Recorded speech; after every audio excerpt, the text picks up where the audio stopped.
You've waited all week for it, and now it's time to wind down and chill with Grit Daily. Hey everyone, welcome to Wind Down and Chill. It has been one heck of a week. Oh my goodness. If you were playing disaster bingo this year and you had a hurricane goes through New York City, on top of everything else, pandemic, murder hornets, all the rest of that, well, then you should go buy a lotto because you are going to win the $1 billion prize because nobody else would have predicted this. Anyway, hope everybody's doing okay. I know a bunch of people are still without power, so we're hoping that the crews who are working their tails off can get to you soon. This week, it's all about the storm. So Wind Down and Chill is sheltering under an umbrella. That's the theme. I mean, I guess I could have used chainsaw or wood chipper too because, that would have worked with all of the branches and trees down in the neighborhood, but there you go. At least for tonight, right? The forecast, 100% chance of wine. As for songs, well, Rihanna, her big debut hit with Jay-Z, Under My Umbrella, seems just about perfect. And if you want an earworm that your kids would really enjoy, look up Tiny Umbrella on YouTube. There's a bunch more songs about rain and umbrellas, but Rihanna's kind of takes the cake. Now, like everything else, a little bit of something can be a good thing. Too much of any one thing is not always a good thing, and in this case, that's rain.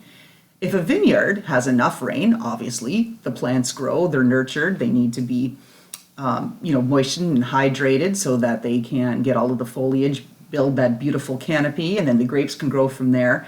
But if they get too much water, then the grapes start to overswell and plump, and that totally messes up the sugar-acid balance, which is absolutely critical in winemaking. So that's the first thing that gets messed up. But the second thing is that if they swell until the point where they're bursting and splitting, you end up with spoilage, mold, and mildew, on top of erosion of the vineyards, where you may not have the same vines come back next year because they were drowned out and all of the critical soil in and around the root system was washed away.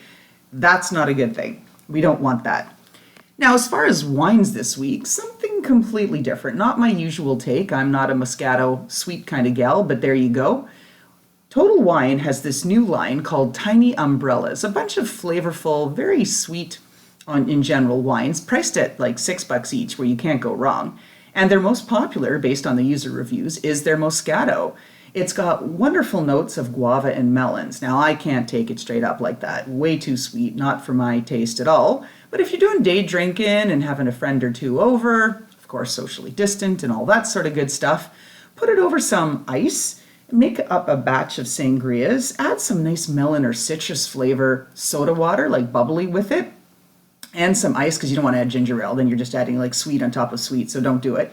But just plain bubbly water, put some nice little fruits in it. I love adding frozen raspberries because they look cool and they taste great. Then it's, kind of a fun thing. Throw a mint leaf or two in there and voila, you've got some day drinking.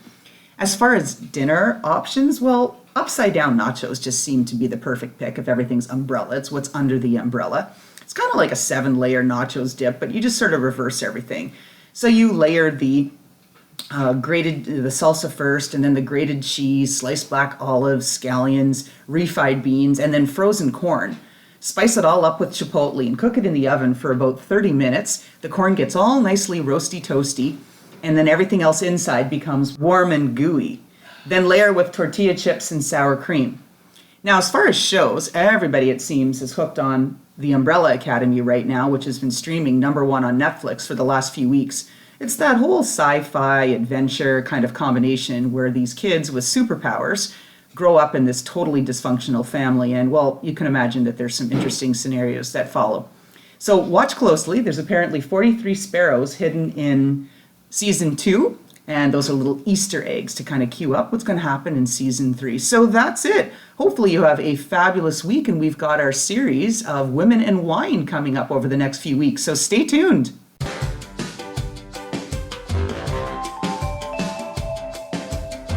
Follow us at Grit Daily on social media and listen to all of our podcasts, including Like a Boss on Spotify, Apple, iHeartRadio, or your favorite platform. For special guest submissions, email Loralyn at gritdaily.com.